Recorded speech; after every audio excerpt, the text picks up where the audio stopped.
Hi, I'm Farzana Suri, your victory coach. Today is World Asthma Day. It's a very important day for me because I have been an asthmatic for as long as I can remember. I was age 2 when my parents realized that I had some kind of respiratory problem. I would keep falling sick, and I would have these bouts of breathlessness which they didn't know how to kind of take care of. I would be running to the doctors at practically every week. I was at the doctors. I used to go to this one particular GP for a very long time, off and on. One of the days, he prescribed a particular medication for me because he was not going to be there for the next 2 or 3 weeks. It was a very simple, a small little tablet in a strip of 10, which cost me just about $2. I was age 11 when I started this particular tablet. I used to take it twice a day without the knowledge of my parents. For about 15 years, I took this tablet. I was addicted to it. When I spoke about this to a friend of mine who was into health and fitness, he was aghast. He was like, "How can you be taking this, without any supervision, any doctor supervision? I mean, this is absolutely wrong. It is going to have side effects. You may not realize it now." So, and that kind of made me very scared.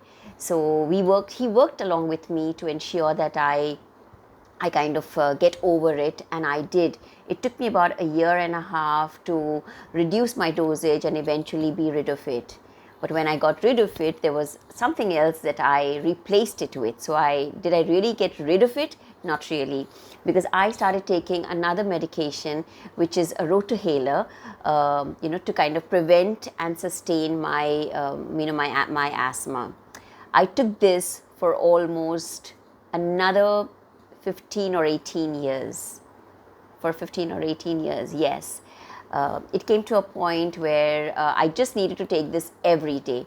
If I didn't take it every day, I would start feeling a heaviness in my chest. My lungs would start constricting. My throat would start hurting, and I would just feel very, very uneasy in terms of breathing. So I would never not carry my Rora Hailer wherever I went. I had one in my office drawer, I had one in the car, I had one in my house. So it was there wherever I went. For about 15 or 18 years, I continued taking this Rora Hailer, and last year, to 2019, in the month of September, I decided that it's time I gave it up. It was a hard decision. It was very hard to implement. It was not a hard decision, but it was very hard to implement. But I did make an attempt. I would use my Rora Hailer, once in 2 days, then once in 3 days, once in 4 days. However, whenever I went to the gym, I would carry it with me, and I would use a puff before I worked out.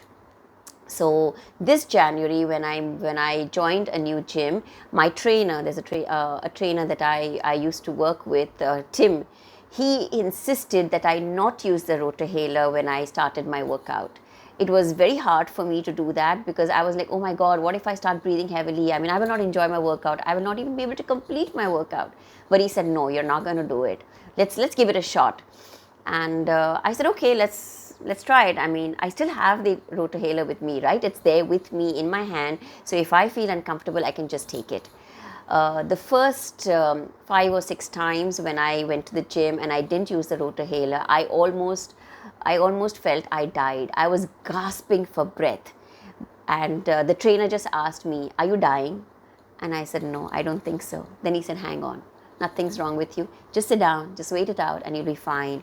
And believe me, it's been now 5 months since I have taken the Rora Hailer, and I'm absolutely normal. In fact, after the lockdown happened on 22nd of March, I've been working out at home. I do CrossFit, I do cardio, and at that point in time, I just keep with me a glass of really hot water, which I keep sipping off and on when I'm doing my workouts. And I am still living, and I'm still enjoying it, and it has not come in the way of anything that I have done.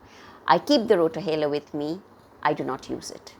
So this was my victory story, which I wanted to share with all of you out there who are probably going through, who feel that they cannot do without medication, else they will suffer. You may suffer temporarily, but it will not last, because your body will get acclimatized to it. Your body will get used to not having that particular, medication. So this is just for you to say, if I can do it, so can you. And if you can do it, maybe somebody else can. So this video is only to share with you the fact that if we make a choice, if we make the smart choice and we implement it, we work on it, believe me, you can do anything that you want in life. And the way you do anything is the way you do everything. So do this now. Whatever it is that you're wanting to kind of stop, just take that first step, make a start and stop. It will happen. And so this is out there just for you, because victory begins in the mind. Victory begins with that first step that you take. Take that first step today. Victory is in your hands. So bye for now. Wish you a safe, wish you a strong, wish you an amazing life. Build your resistance, build your immunity, because right now that's what we need. We need to we need to stay strong for our families, for ourselves, and for a great life ahead. So bye for now. This is Farzana Suri, your victory coach. Stay well, stay happy, stay loved.